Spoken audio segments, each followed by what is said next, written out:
Hello नमस्कार दोस्तों। भारतीय सरकार ने संसद के विशेष सत्र का आयोजन किया। ऐसे में जब विपक्षी गठबंधन ने सरकार से पूछा कि आखिर वह यह विशेष सत्र क्यों बुला रहे हैं, तो सरकार ने 4 विधेयकों की चर्चा कर दी। ऐसे में सबसे प्रमुख विधेयक मुख्य चुनाव आयुक्त के नियुक्ति संबंधित था, लेकिन विपक्षी दलों का यह कहना था कि सरकार अचानक से काम करने में हमेशा माहिर रही है, क्योंकि सरकार हमेशा इवेंट मैनेजमेंट करती है। ऐसे में हर एक चीज में भारतीय सरकार यह कोशिश करती है कैसे भी करके इसको इवेंट बनाया जाए। तो ऐसे में विपक्षी पार्टियों ने सोचा था कि सरकार जो है कुछ न कुछ यहाँ पर ऐसा कारनामा करेगी जिससे हर कोई यही कहेगा कि सरकार ने क्या जोरदार काम कर दिया, और हुआ भी यही। अचानक से सरकार ने महिला आरक्षण बिल को पेश कर दिया, और ऐसे में महिला आरक्षण बिल को लेकर हर तरफ वाहवाही होने लगी सरकार की। तो आज के वीडियो में चर्चा करेंगे कि सरकार के द्वारा लाया गया यह बिल क्या केवल चुनावी जुमला तो नहीं है, क्या सच्चाई में सरकार इसे लागू करना चाहती है। तो फिर नमस्कार दोस्तों, मैं हूं सुधांशु और आप देख रहे हैं द स्वदेश।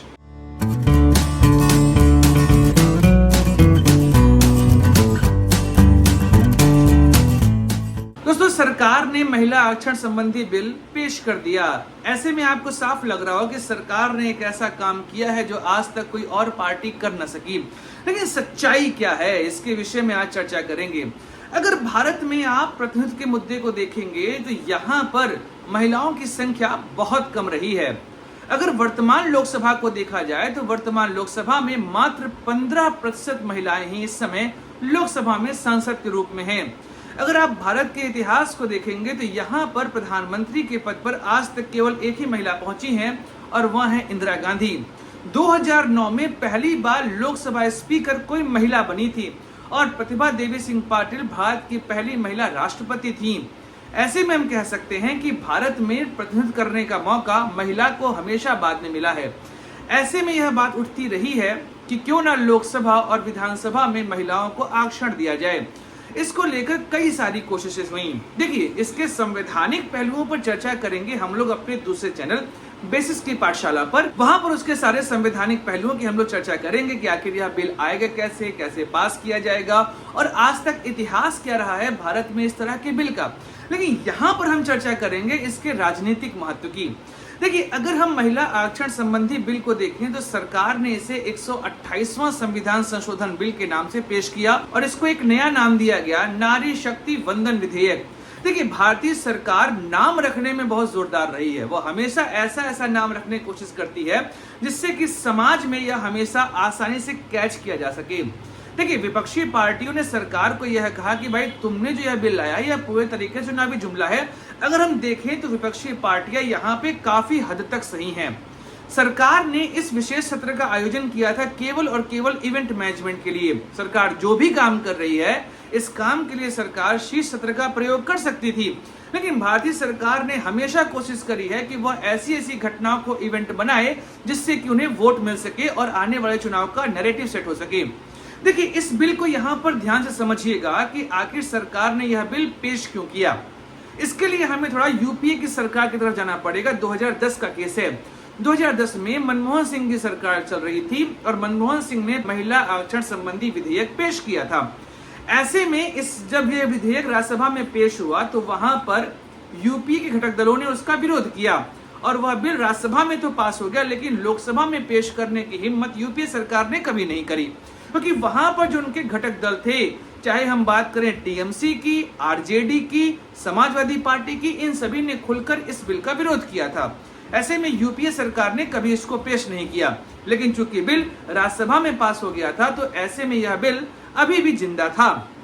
सरकार चाहती तो इस बिल को ही पेश करके लोकसभा में पास करा लेती किसी भी समय में, क्योंकि सरकार ने अब तक 9 साल पूरे किए और 6 महीने बाद चुनाव होने लोकसभा के। लेकिन सरकार ने ऐसा नहीं किया। सरकार ने एक नया बिल पेश किया, और आज वह बिल पेश किया गया है। कल उस पर लोकसभा में चर्चा होगी और परसों उस पर राज्यसभा में चर्चा होगी।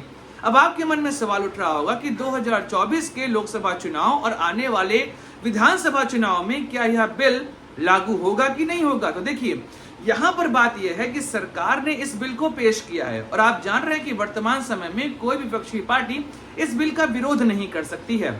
इस बिल का विरोध करने का मतलब है कि सरकार सीधे मुद्दा बनाएगी कि आने वाली जो सरकार होगी, जो विपक्षी गठबंधन है, वह कहीं ना कहीं महिला विरोधी है। इसको लेकर विपक्षी पार्टियां भी कदम रखेंगी फूंक फूंक कर। तो ऐसे में कोई भी पार्टी अगर इसका विरोध करेगी तो सीधा मतलब है आने वाले चुनाव में उसको नुकसान होगा, सरकार को यह पता है। तो सरकार ने यहाँ पर एक ऐसा बिल पेश किया जिसको लेकर हम साफ कह सकते हैं कि यह पूरी तरीके से जुमला ही होने वाला है, क्योंकि फिलहाल अभी यह लागू कैसे होगा इसको लेकर सरकार ने कुछ नहीं कहा। देखिए, अब इस बिल के बारे में समझते हैं कि इस बिल में सरकार ने क्या क्या बातें कही हैं। देखिए, यहाँ पर आप देखेंगे तो सरकार ने कहा है कि जितनी भी लोकसभा सीटें हैं या विधानसभा सीटें हैं, उनमें महिलाओं को 1/3 आरक्षण मिलेगा, अर्थात 33% का आरक्षण मिलेगा। अब यहाँ पे सरकार से पूछा गया कि यह आरक्षण व्यवस्था कैसे होगी, तो सरकार ने कहा कि ऐसे मान लीजिए लोकसभा में 543 सीटें हैं, तो इसका 33% सीट जो होगा उसमें महिलाओं को आरक्षित किया जाएगा। यहाँ पे यथासंभव वर्ड का यूज किया गया है कि मतलब हो सके तो इतना तो भरने की कोशिश जरूर की जाएगी। अब यहाँ पर एक बात और सोचिए कि भारत में कई ऐसी कम्युनिटीज हैं जिनको रिप्रेजेंटेशन का मौका नहीं मिलता। इसमें आप देखेंगे तो SC, ST, OBC, मुस्लिम और वो सारी महिलाएं जो कि गरीब तबके से आती हैं, ऐसे में उनको यहाँ पर मौका कैसे मिलेगा।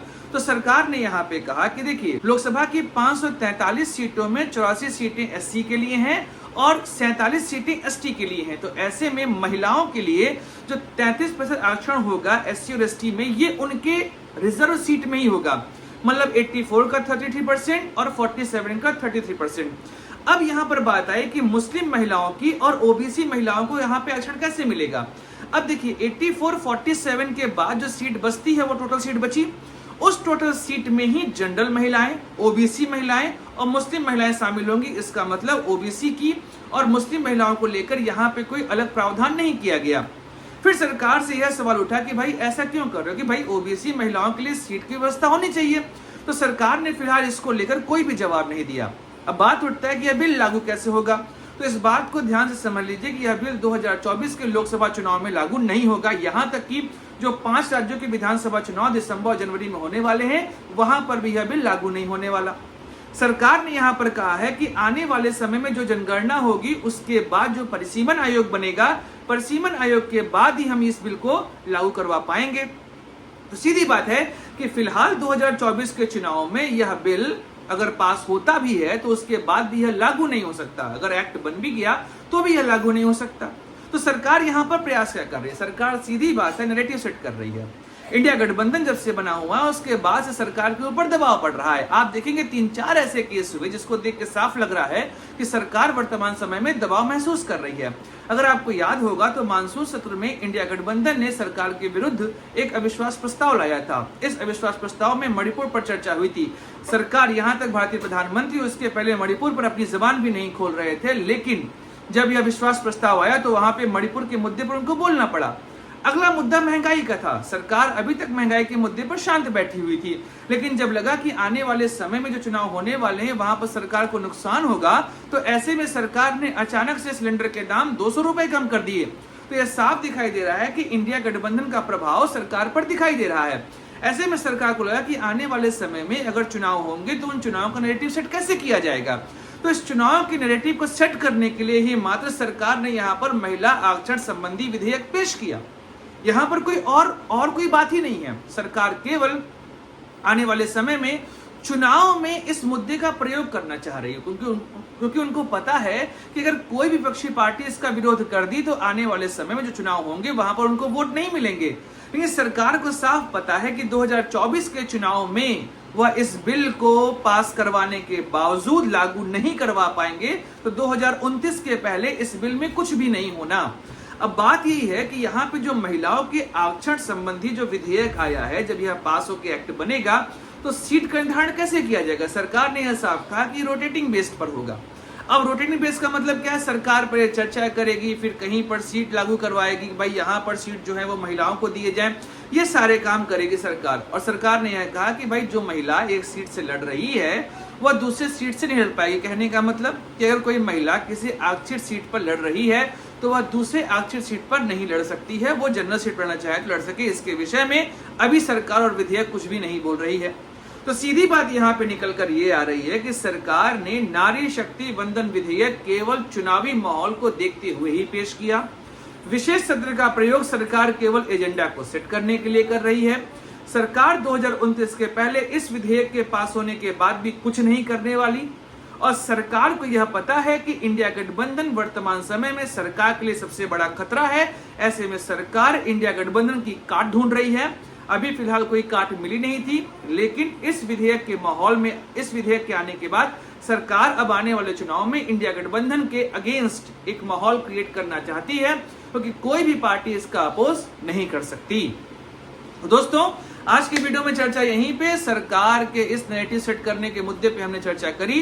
देखते हैं आने वाले समय में क्या रिजल्ट आता है, लोकसभा और राज्यसभा में क्या चर्चा होती है और इस चर्चा के बाद क्या रिजल्ट आएगा, क्योंकि यह महिला संबंधी विधेयक जो आया है इसमें राज्यसभा और विधान परिषद के विषय में कोई बात नहीं कही गई है, केवल लोकसभा और विधानसभाओं के बारे में यहाँ पर चर्चा की गई है। बाकी सरकार अभी तक खामोश है, केवल यहाँ पे सरकार वाहवाही लूटने का काम कर रही है। इसके अलावा इस बिल का फिलहाल अगले चुनाव में कोई महत्व हमें दिखाई नहीं दे रहा।